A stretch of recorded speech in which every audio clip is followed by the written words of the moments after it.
दोस्तों, आज हर इंसान किसी न किसी बात को लेकर परेशान है या कहा जा सकता है कि दुखी है। भगवान बुद्ध का कहना है कि दुखी होने से परेशानियां खत्म नहीं होती हैं। हर इंसान को दुख से छुटकारा पाने के लिए उससे जुड़ी बातों पर विचार करना चाहिए। आज के इस वीडियो में हम जानेंगे कि आखिर दुख से मुक्ति कैसे पाई जा सकती है। सबसे पहले दुख से मुक्ति पाने के लिए बुद्ध की इस कहानी पर गौर कीजिए, जिसमें हमें पता चलेगा कि जीवन में दुख से मुक्ति कैसे पाई जा सकती है। तो चलिए कहानी शुरू करते हैं। एक दिन गौतम बुद्ध ने एक दुखी व्यक्ति को देखा। व्यक्ति बुद्ध के चरणों में गिरकर अपने दुख दूर करने का उपाय जानना चाहता था। गौतम बुद्ध ने उस व्यक्ति को अपने पास बिठाया और बोले, तुम व्यर्थ में चिंतित हो रहे हो।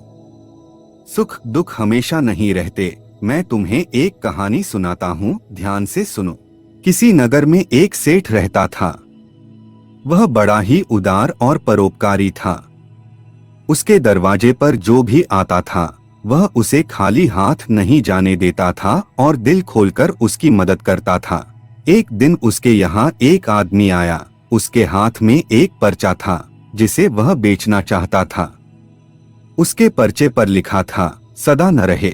आखिर इस मामूली से पर्चे को भला कौन खरीदता, लेकिन फिर भी उस सेठ ने उसे तत्काल खरीद लिया और अपनी पगड़ी के एक कोने पर बांध लिया। उसी गांव के कुछ लोग सेठ से ईर्ष्या करते थे।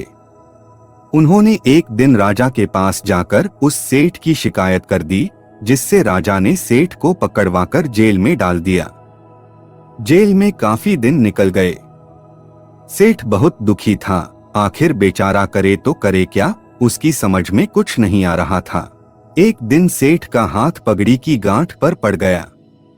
उसने गांठ को खोलकर पर्चा निकाला और उसे पढ़ा।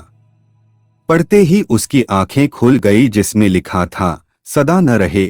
यह बात पढ़ते ही उस सेठ के बात समझ आ गई कि दुख कभी भी हमेशा नहीं रह सकता, अर्थात सुख और दुख तो मनुष्य के जीवन का हिस्सा ही होते हैं। हमें दुख के समय कभी भी उस दुख को अपने ऊपर सवार नहीं होने देना चाहिए और सही समय का इंतजार करते हुए उस दुख से निपटने के उपायों पर ध्यान देना चाहिए। सेठ ने मन ही मन कहा, अरे तो दुख किस बात का। जब सुख के दिन सदा न रहे तो दुख के दिन भी सदा न रहेंगे। इस विचार के आते ही वह जोर से हंस पड़ा और बहुत देर तक हंसता रहा। जब चौकीदार ने उसकी हंसी सुनी तो उसे लगा सेठ दुख के मारे पागल हो गया है। उसने राजा को खबर दी। राजा आया और उसने सेठ से पूछा, क्या बात है। सेठ ने राजा को सारी बात बता दी।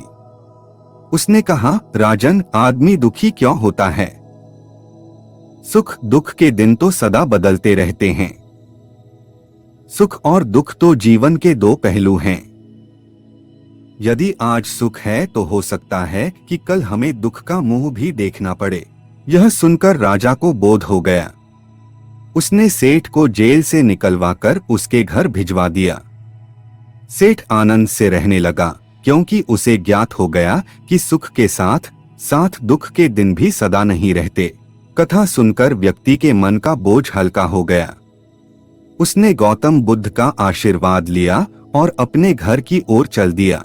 इसलिए दोस्तों, बुरा समय और अच्छा समय जीवन के दो पहलू है। अगर हमें यह बात समझ में आ जाए तो हम जीवन की बड़ी से बड़ी समस्या का आसानी से सामना कर सकते हैं। और गौतम बुद्ध की यह कहानी हमें यही संदेश देती है। अगर आपको यह कहानी पसंद आई हो और आप भी बुद्ध के बताए हुए सत्य के मार्ग पर चलना चाहते हो तो हमारे चैनल को सब्सक्राइब करें और साथ में उस बेल आइकन को भी दबा दें। मिलते आपको अगले वीडियो में। धन्यवाद।